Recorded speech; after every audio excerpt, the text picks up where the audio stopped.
मूर्ख बाघ और चतुर कुत्ता बिल्ली। एक बार बाघ हिरन का शिकार करके उसे खा रहा था। तभी वहाँ बिल्ली आती है।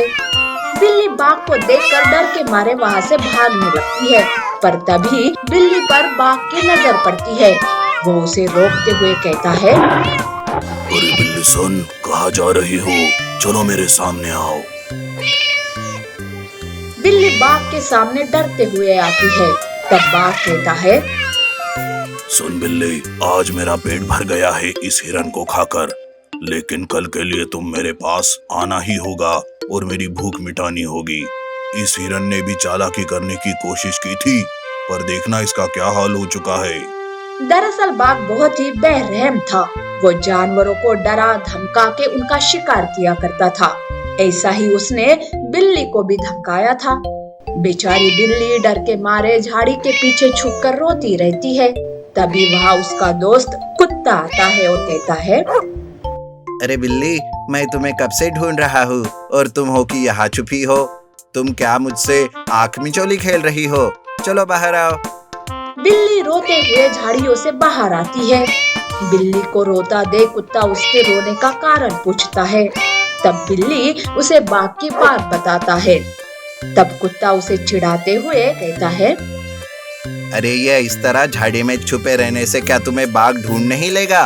तुम अब कहीं पर भी जाओ, बाघ तुम्हारा शिकार करके ही रहेगा।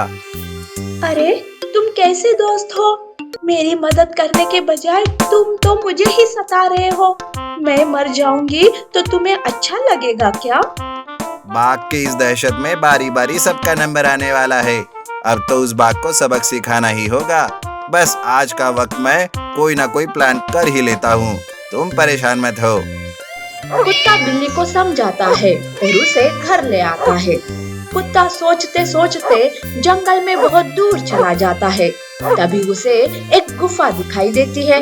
वो गुफा एक पागल शेर की थी। पागल शेर गुफा से बाहर तो नहीं निकलता था, पर अगर कोई उसके गुफा में गलती से भी चला जाए तो वो उसे छोड़ता नहीं था। उस गुफा को देखते ही कुत्ता के मन में एक प्लान आता है। वो तुरंत बिल्ली के पास जाता है और कहता है, अरे बिल्ली, उस बाघ से पीछा छुड़ाने का एक बहुत ही अच्छा आइडिया मिल गया है। बस अब मैं जैसा कहता हूँ वैसा करना। कुत्ता बिल्ली को सारा प्लान समझाता है। दूसरे दिन बिल्ली बाघ के पास जाने के बजाय याददाश्त खोने का नाटक करते हुए जंगल में ही घूमती रहती है। उधर बाघ बिल्ली का इंतजार करता रहता है। बिल्ली न आने की वजह से बाघ को उस पर बहुत ही गुस्सा आता है और वो बिल्ली को ढूंढते हुए उसके पास आता है।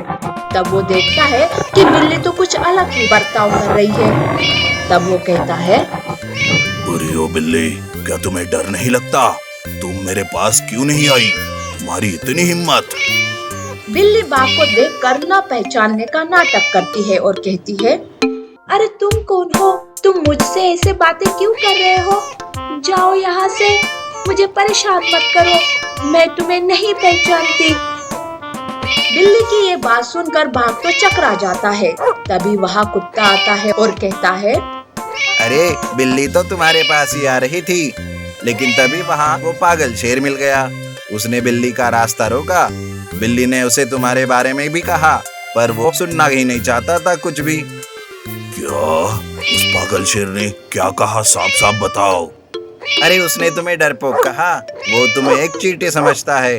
और हाँ, बिल्ली तुम्हारे पास ना आ सके इसलिए उसने इसके सर पर भी मारा और इसकी याददाश्त चली गई।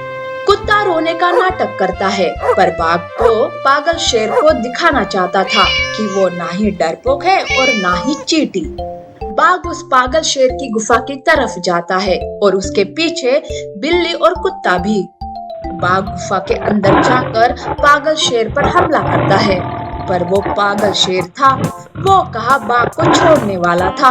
पागल शेर ही बाघ को चीर देता है। गुफा के अंदर से बाघ के चिल्लाने की आवाजें आने लगती है। तब कुत्ता बिल्ली से कहता है, देखा बिल्ली, कैसे हमने बाघ को बेवकूफ बनाया और हम सब की मुसीबत का खात्मा हो गया। वैसे बिल्ली, तुम्हारी एक्टिंग भी एक नंबर थी। इस तरह से बाघ का खात्मा हो जाता है। तब जाके दोनों दोस्त राहत की सांस लेते हैं और फिर से खुशी से रहने लगते हैं।